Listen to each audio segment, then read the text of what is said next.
Magandang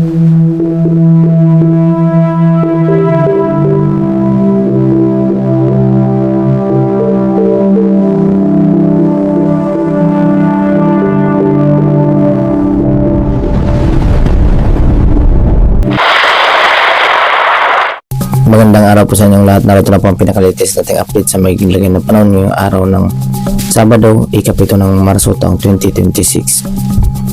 Sa kasalukuyan nga po ang bagyong ating minomonitor sa may silang bahagi ng ating bansa ay huling namataan sa layong 1,700 km east of Mindanao, na kung saan na may kategory na tropical depression na may lakas na nga po itong hangin na umabot sa 55 km per hour at may pagbugso na umabot sa 70 km per hour habang kumikilos pa ilagang kanluran.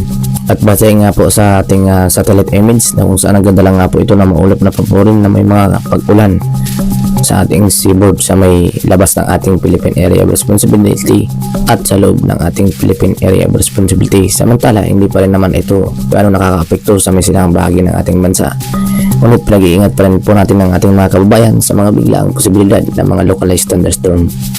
Samantala, kung hindi nga po magbabago ang kanyang pagkilos, pahilagang kanluran ay posible nga po itong dumaan dito sa may Mindanao, silang Mindanao at Visayas, na kung saan posible itong tumawid ng ating Philippine Area of Responsibility o sa ating bansa, na kung saan base nga po sa mga huli nating tropical cyclone threat potential, nakita nga po natin na pagsapit nitong Marso 2, nag-issue na po na tayo nung posibleng threat ng pagbuo ng low pressure area hanggang Marso 8.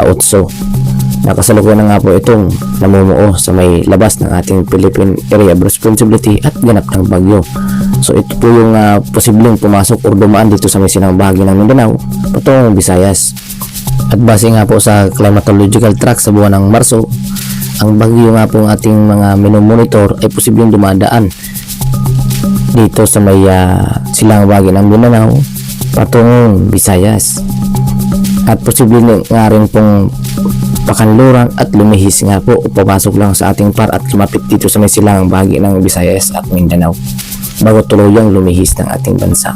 Kaya naman meron po tayong mga senaryo na lalapit ang mga bagyo dito sa may silang bahagi ng Visayas at Mindanao. Kaya naman maging alerto lang po tayo sa mga biglaang pag-ulan na dulot nitong posibleng dumaan sa ating bansang bagyo, na kung saan kung ito ay ganap pa rin na bagyo ay tatawagin po na natin ito sa local name na Bagyong Kaloy.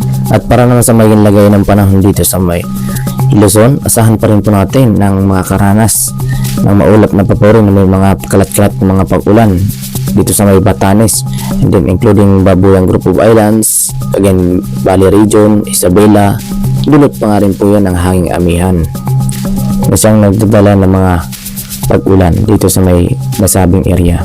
Kaya naman lubos pa rin maging alerto dahil sa mga localized flooding ang posibleng asahan sa mga mabababang lugar. Samantala, dito naman sa may Bicol region ay inaasahan pa rin natin makakaranas pa rin ng maliwalas na panahon. Ang ating inaasahan na mababa pa rin ang tsansa ng mga pag-ulan. Ngunit pagsapit ng madaling araw, makakaranas po tayo ng malamig na temperatura dahil nga po yan sa high pressure area o yung tinatawag natin na pag-diverging air ng high pressure, na kung saan makikita nga po natin dito sa labas ng ating Philippine Area of Responsibility sa may taas po ng tropical depression na yung hangin na counter or kasalungat ng pag-ikot ng low pressure area na siyang clockwise nga po siya. Ito pong bagyo, ang hangin po niyan ay counter clockwise, samantalang ang high pressure ay clockwise naman ang kanyang pag-ikot. Ito po ay ang hangin na tuyot na malamig din po ito. So hindi po siya mainit na temperatura na ating inaasahan. So kaya po nagiging maliwalas ang ating panahon dahil po wala po tayong mga cloud cluster or mga kaulapan na siyang nakaka-apekto dito sa may silang bahagi ng Bicol region. Ngunit ang ating naasahan ay malamig na temperatura pagsapit ng madaling araw, na siyang pag naging neutral na po ang panahon, nakakaranas na po tayo ng malamig na temperatura dahil po yan sa high pressure air or yung pag-diverging air. Ating makikita nga po dito sa ating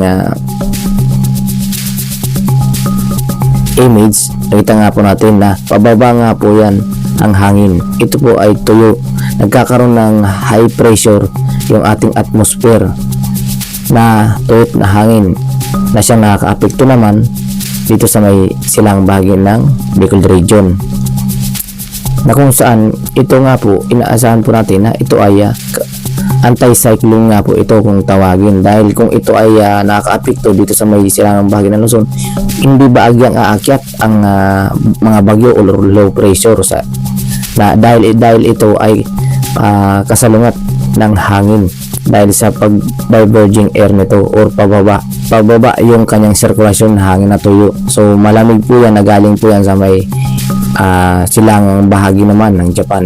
Samantalang ang kaibahan naman ng itong mga low pressure area or bagyo ay converging air naman. So pag evaporate, evaporate po niyan, kasama na yung tatawag nating gas, yung mga carbon dioxide dito sa ating atmosphere, nagkakaroon ng low pressure.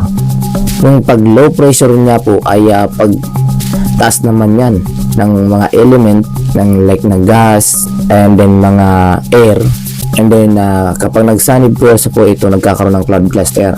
So pag nagkaroon po tayo ng cloud cluster na ito, ay nagkakaroon po tayo ng cyclone. At yung cyclone, kapag tuluyan na lumakas at fully developed na po, nagkakaroon ng low pressure area, hindi nagkakaroon ng bagyo.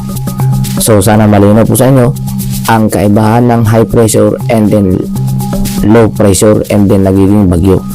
At kung mapapansin nyo nga po, yung nasa hilaga or nasa taas ng tropical depression ay high pressure na siya nakaka-apekto naman dito sa may silang bahagi ng Bicol region, na siyang pangunahin nating nararamdaman, na siyang malamig na temperatura din po yan. Kaya naman po associated pa rin po yan dito sa hanging amihan, na siyang ating inaasahan ng ngayong araw na makaka-apekto, na siyang mababa ang tsansa ng mga pag-ulan dahil wala man po tayo nakikita ng mga cloud cluster. Ngunit dito sa may anging amihan ang siyang magdudulot ng mga maulap na papuri na sinasama ng mga pag-ulan dun nga po sa area ng Batanes at Babuyan Group of Islands, and then Cagayan Valley Region, Isabela at mga kalapit pang mga lugar. Samantala, yung mga nalalawing bahagi pa ng ating dito sa Luzon ay inasahan po natin makaranas ng maliwalas na panahon, na siyang may inasahan po tayong temperatura dito nga po sa lawag na umabot sa 24 hanggang 31 degrees Celsius. Samantalang dito naman sa may Bagyo, 15 hanggang 24 degrees Celsius. Metro Manila, 24 hanggang 32 degrees Celsius. Tagaytay, 20 hanggang 30 degrees Celsius. Tugigaraw, 23 hanggang 31 degrees Celsius. Samantalang dito sa may Legazpi, 24 hanggang 32 degrees Celsius. Kaya naman po, maging alerto lang po tayo at manatiling maging updated sa mga panibago nating oras at panahon. At para naman sa maging lagyan ng panahon dito sa may Visayas at Mindanao, including Palawan, ay inasahan pa rin po natin ang maliwalas na panahon. Mababa pa rin ang tsansa ng mga pag-ulan dahil nga po sa malayo pa naman po itong tropical depression natin monitor or bagyo. Kaya naman hindi pa ito nakaka-apekto. Ngunit sa mga susunod po mga araw, posible po tayo makaranas ng mga pag-ulan dito sa may silang bahagi, Mindanao at Visayas. Maging alerto lang po tayo sa mga biglaang pagbabago ng lagay ng panahon na siyang ating inaasahan dito po sa may silang bahagi ng Mindanao at Visayas ang siyang pangunahing maapektuhan ng mga pag-ulan dahil po yan sa paglapit nitong bagyong ating minomonitor, na kung saan kung ito ay ganap na bagyo sa loob ng ating Philippine Area of Responsibility ay tatawagin po natin ito sa local name na Bagyong Kaloy. Samantala, para naman sa maging agwat ng temperatura dito sa may Visayas, inaasahan pa rin po natin may kakaranas pa rin na malinsangang panahon pagsapit ng umaga dahil sa nga po sa mainit ang panahon na ating inaasahan dahil sa wala po tayong mga cloud cluster na mga namomonitor pa na siyang magdudulot ng mga pag-ulan.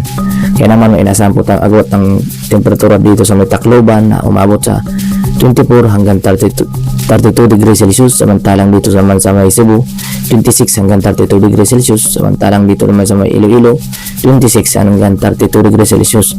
So, aliwalas po ang ating inaasahan ng mga panahon. Kaya naman kung lalabas kayo ng inyong tanan, ugaliin pa rin po magdala ng payong o kaya naman sombrero dahil sa matinding sikat ng araw at uminom ng maraming tubig upang maging hydrated po tayo. Kung makaiwas po tayo sa masamang epekto ng matinding sikat ng araw. Samantala, para naman sa maging agot ng temperatura dito sa may Mindanao, lalong-lalo na dito sa may Davao, makakaranas pa rin ng mainit na temperatura na maabot sa 25 hanggang 33 degrees Celsius.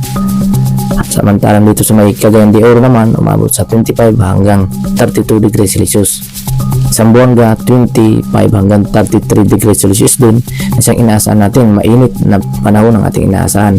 Dahil po yan sa wala po tayong mga kaulapan na siyang maliwalas po dahil po sa sikat ng araw. Hindi po ibig sabihin nun ay easterlies na po nakaka-apekto sa ating bansa. So, yun po yun, maliwanag po sa atin na yung high pressure pa rin po ang umiiral.